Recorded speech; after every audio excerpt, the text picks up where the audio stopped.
कि लड़कियों खिलौने नहीं हो यार, तुम कोई भी खेले और चला जाए, खुद को थोड़ा मजबूत बनाओ। उन माँओं को भी बोलना चाहूँगी जिनकी बेटियां हैं, एक बेटी पैदा करना बड़ी बात नहीं है, बेटा बेटी दोनों हो गए कोई बात नहीं, लेकिन एक बेटी को इतना मजबूत बनाओ कि अगर कोई इंसान उसे टॉर्चर करे ना, एक थप्पड़ मारे ना, तो 10 रखने की हिम्मत रखे। वो प्यार के चारों तरफ दुनिया घूमती है, हम सब जानते हैं, ये पूरी दुनिया प्यार से चलती है। हम अपने माँ बाप से प्यार करते हैं, माँ बाप अपने बच्चों से करते हैं, हम अपनी जॉब से, अपने कलीग, अपने दोस्त, यहाँ तक कि कोई पेट भी अगर हम पालते हैं ना, तो भी हमें उससे प्यार हो जाता है, क्योंकि प्यार से ही दुनिया चलती है। और भगवान ने ये इतना प्यारा सा गहना हमें दिया है, जिसको आप फ्री में किसी के ऊपर भी कितना भी लुटा सकते हैं। लेकिन यहाँ आज मैं बात करूँगी उस प्यार की जहाँ पर लड़का या लड़की बहुत ही कम एज में एक दूसरे के लिए आकर्षित होते हैं और उसको प्यार मान बैठते हैं। चलो माना कि वो सच में प्यार है, उसके बाद वो कुछ ऐसे कदम उठाते हैं जिसकी वजह से उनकी ज़िंदगी, उनके परिवार की ज़िंदगी में बहुत बहुत दुष्परिणाम उनको भुगतने पड़ते हैं। यहाँ तक भी ठीक है, लेकिन उसके बाद भी एक विश्वास की उस हद तक वो लोग रहते हैं जहाँ पर एक वक्त के बाद उनकी ज़िंदगी बिल्कुल सड़क पर आ जाती है। अब वो लड़की हो सकती है, लड़का, दोनों में से कोई भी हो सकता है, क्योंकि एक जो चालाकी खेलता है, जो गेम खेलता है, वो स्टार्टिंग से ही अपने प्लान के हिसाब से चल रहा होता है, और दूसरा क्या करता है, प्यार में बिल्कुल अंधा बेवकूफ़ होकर उसकी बातें मान रहा होता है। लेकिन एक वक्त के बाद जब पता चलता है कि ज़िंदगी तो कुछ और थी, वो जो प्यार मुझे दिख रहा था वो कुछ और था, जो बातें, जो बहाने दिख रहे थे वो कुछ और था, मुझे लगा कि वो सच बोल रहा है या वो सच बोल रही है। तो आज हम इसी के ऊपर बात करेंगे, पूरी रियल कहानी है, और मुझे लगता है कि आपको भी इससे सीखना चाहिए। मेरा उद्देश्य भी यही है कि जितना हो सके जो चीज़ें मैं एक्सपीरियंस करती हूँ, देखती हूँ, सुनती हूँ, उनसे आप तक वो बातें पहुँचाऊँ, ताकि आप अभी या इन फ्यूचर आप उन गलतियों को ना करें जिसकी वजह से आपको पूरी ज़िंदगी के लिए रोना पड़े। नमस्ते दोस्तों, मेरा नाम है चंदा Rao, confidence growing expert, and आज फिर से एक रियल लाइफ कहानी लेकर आई हूँ।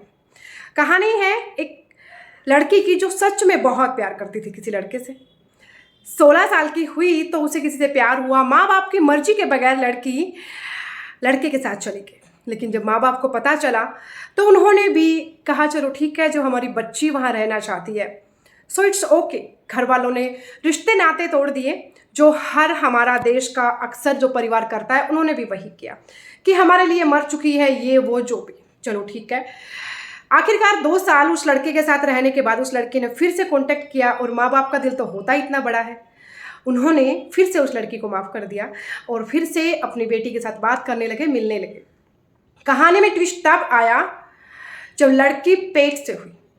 वो लड़की पेट से है, और सबसे बड़ी बात कि उनकी अब तक शादी नहीं हुई है। जो लड़की 16 साल की उम्र में, 17 साल की उम्र में उस लड़के के साथ चली गई थी, लेकिन उनके घर में रहने के बावजूद, उस लड़के के साथ 4 साल 5 साल रहने के बाद अभी तक उन्होंने शादी नहीं की। पता है क्यों?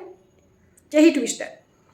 लोग प्यार में खेल खेलते हैं, चलो ठीक है, माना शादी नहीं की थी, उन्होंने कहा कि माला तो पहनाई थी, लेकिन जो बीच में गवाह था ना, जो बीच में दोनों की तरफ से एक तरह से पार्टी जो बना था, वो खत्म हो चुका है, वो दुनिया में अब नहीं है, तो किसी को पता ही नहीं हमारी शादी हुई है।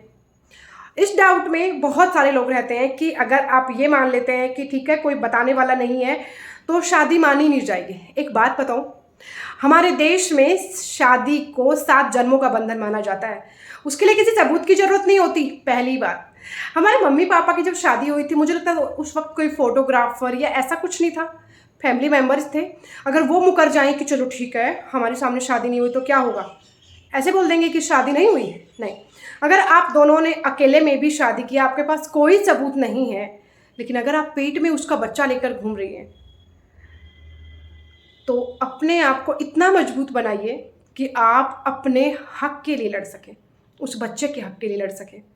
किसी के ये कह देने से कि मेरा बच्चा नहीं है, या मेरी तेरे से शादी नहीं हुई है, मेरा तेरे साथ कोई रिश्ता नहीं है, कुछ फर्क नहीं पड़ता। तुमने अपनी ज़िंदगी उसे दी है। और इस कहानी के जरिए उन सभी लड़कियों को बताना चाहूँगी, उन लड़कों को भी बताना चाहूँगी जो रिश्तों में अक्सर चीटिंग के शिकार होते हैं। हो जाता है, चलो ठीक है, आपका दिल प्योर था, आपको नहीं पता था कि सामने वाले के दिल में क्या पाप है। ये किसी एक के ऊपर लागू नहीं होती। बहुत सारे वो रिश्ते जहाँ पर एक साइड प्योर लव होता है और दूसरी तरफ फरेब, उन सब पर लागू होता है। चलो माना कि आपका प्यार एकदम प्योर था, सामने वाले का फरेब था, तो अब एक बात याद रखना, जिसका दिल प्योर होता है और जब वो अपने वाली पे आता है ना, तो वो कमाल ही करता है। तो अपने आप को कभी कमज़ोर मत समझना, क्योंकि आपने रिश्ता ईमानदारी से निभाया। और ऐसा अगर हो तो क्या करना है वो मैंने बताया, अपने हक की आप लड़ाई लड़िए।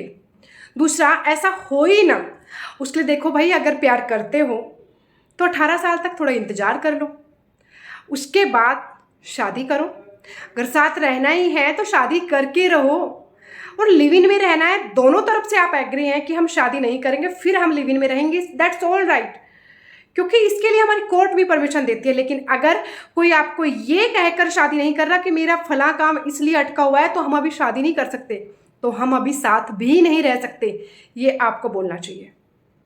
जब शादी जो करने से डर रहा है, इट मीन दाल में कुछ काला है। दूसरी बात, अगर लड़का लड़की, देखो मैं यहाँ एक को नहीं लेके चलती, आपने शादी की नहीं की, किसी के साथ प्यार में रहे, जहाँ भी रहे, जिंदगी के 4 साल अगर आपने शुरुआत के बर्बाद कर दिए, 5 साल अगर बर्बाद कर दिए, उसके बाद अगर कोई इंसान कहे कि उसे आपके साथ नहीं रहना, तो मुझे लगता है आप कोई खिलौना तो है नहीं, आपसे खेले, उनका मन भर गया और अब आप बोले कि चलो ठीक है। हाँ, प्यार में आजकल जो रिलेशनशिप्स में चल रहा है वहाँ बहुत हो रहा है, आजकल सबके 5-5 बॉयफ्रेंड है, 10-10 गर्लफ्रेंड है, बड़ा बुरा हाल चल रहा है। लेकिन शादी एक बहुत ही पवित्र बंधन है, अगर उसमें एक पार्टनर चीटिंग करता है तो फिर आपको किसी और की ना सुन के, समझ के, किसी बहकावे में ना आके, अपने माइंड का इस्तेमाल करके तब आपको निर्णय लेना है कि मेरे प्यार में, मेरे त्याग में क्या कमी थी, कहाँ मैंने कितना दिया अपना। अगर मैंने अपना 100% दिया है तो मैं उम्मीद करती हूँ सामने वाला भी उतना दे, और अगर उतना नहीं देता है उसके बाद मुझे क्या एक्शन लेना है। एक्शन लेना है, रिएक्शन नहीं करने कि आप परेशान हो रहे हैं वो मजे से रहें।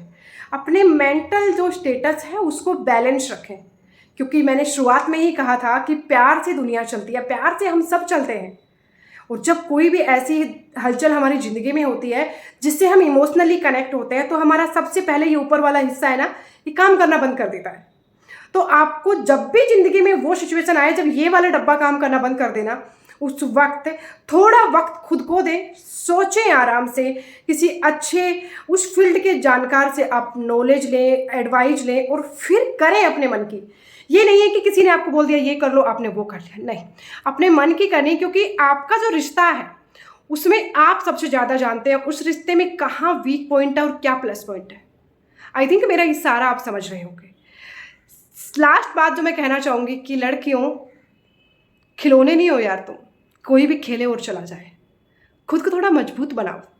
उन माँओं को भी बोलना चाहूँगी जिनकी बेटियाँ हैं, एक बेटी पैदा करना बड़ी बात नहीं है, बेटा बेटी दोनों हो गए कोई बात नहीं, लेकिन एक बेटी को इतना मजबूत बनाओ कि अगर कोई इंसान उसे टॉर्चर करे ना, एक थप्पड़ मारे ना, तो 10 रखने की हिम्मत रखे वो।